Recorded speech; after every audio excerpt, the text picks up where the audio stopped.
आज की कहानी है तेनालीराम और शिकारी झाड़ियाँ। महाराज कृष्णदेव हर साल ठंड के मौसम में नगर के बाहर डेरा डाला करते थे। इस दौरान महाराज और उनके कुछ दरबारी व सैनिक उनके साथ तंबू लगाकर रहते थे। राज्य के सभी कामकाज को छोड़कर उन दिनों गीत संगीत की महफिलें सजती और कभी किस्से कहानियों के दौर चला करते थे। ऐसी ही एक सुनहरी शाम में महाराज के मन में शिकार पर जाने का विचार आया। महाराज ने दरबारियों से कहकर शिकार की तैयारियां शुरू करा दीं। इसके बाद अगली ही सुबह महाराज व अन्य दरबारी व कुछ सैनिकों के साथ शिकार के लिए निकलने लगे। तेनालीराम महाराज के प्रिय थे। उन्होंने उनसे भी शिकार पर साथ चलने को कहा। महाराज की बात सुनकर एक दरबारी कहने लगा, रहने दीजिए महाराज, तेनालीराम की उम्र हो चली है और अब वह शिकार पर जाएंगे तो जल्दी ही थक जाएंगे।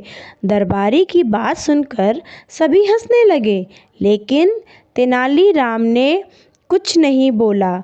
इतने में महाराज ने तेनालीराम से कहा कि वह दरबारियों की बातों पर ध्यान न दें और उनके साथ शिकार पर चलें।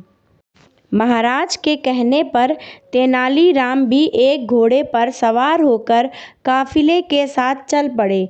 कुछ समय बाद महाराज का काफिला जंगल के बीच पहुंच गया। शिकार के लिए नजरें दौड़ाते हुए महाराज को पास ही एक हिरण दिखाई दिया। हिरण पर निशाना साधने के लिए जैसे ही महाराज ने तीर कमान पर चढ़ाया, हिरण वहां से भाग निकला और महाराज अपने घोड़े पर उसका पीछा करने लगे।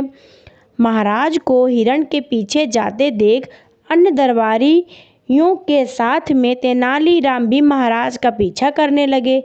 जैसे ही महाराज ने हिरण पर निशाना साधा, वो एक घनी झाड़ियों में जाने लगा। महाराज निशाना लगाने के लिए हिरण के पीछे झाड़ियों में जाने लगे। तभी तेनालीराम ने पीछे से महाराज को रुकने के लिए आवाज दी। तेनालीराम की आवाज से महाराज का ध्यान भंग हो गया और उनका निशाना चूक गया। हिरण के झाड़ियों में जाते ही महाराज ने पलटकर गुस्से में तेनालीराम को देखा। महाराज ने तेनालीराम को डांटते हुए पूछा कि आखिर उन्हें झाड़ियों में जाने क्यों नहीं दिया। नाराज होते हुए राजा कृष्णदेव ने कहा, उसके चलते हिरण का शिकार नहीं हो पाया। महाराज की डांट सुनने पर भी तेनालीराम चुप्पी साधे रहे। महाराज के चुप होने पर तेनालीराम ने एक सैनिक को पेड़ पर चढ़कर झाड़ियों के उस पार देखने को कहा। तेनालीराम के कहने पर सैनिक ने देखा कि वह हिरण जिसका महाराज पीछा कर रहे थे, वो कटीली झाड़ियों में फंसा हुआ है और बुरी तरह से लहूलुहान है। काफ़ी देर तक प्रयास करने के बाद भी वह हिरण उन कटीली झाड़ियों से न निकल पाया और लड़खड़ाते हुए जंगल की ओर भाग निकल गया। पेड़ से उतरकर सैनिक ने महाराज को पूरी आंखों देखी सुनाई। सैनिक की बात सुनकर महाराज को बड़ी हैरानी हुई। उन्होंने तेनालीराम को अपने पास बुलाया और उससे पूछा कि क्या उसे पहले से पता था कि वह कटीली झाड़ियां हैं। महाराज की बात सुनकर तेनालीराम ने कहा, जंगल में कई ऐसी झाड़ियां होती हैं जो व्यक्ति को लहूलुहान करके अधमरा छोड़ सकती हैं। मुझे शक था कि आगे ऐसी ही शिकारी झाड़ियां हो सकती हैं महाराज। तेनालीराम की बात सुनकर महाराज उसकी सूझबूझ के एक बार फिर कायल हो गए। महाराज ने अन्य दरबारियों की ओर देखते हुए कहा कि तुम लोग नहीं चाहते थे कि तेनालीराम शिकार पर आए, लेकिन आज उसके ही कारण मेरी जान बची है। महाराज ने तेनालीराम की पीठ थपथपाते हुए कहा कि तुम्हारी बुद्धि और सूझबूझ का कोई मुकाबला नहीं कर सकता है।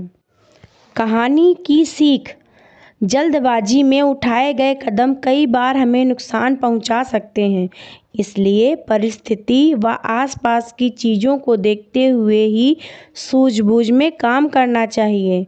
हमें अपने बड़ों की बात माननी चाहिए। Like, share and subscribe. Thank you kids.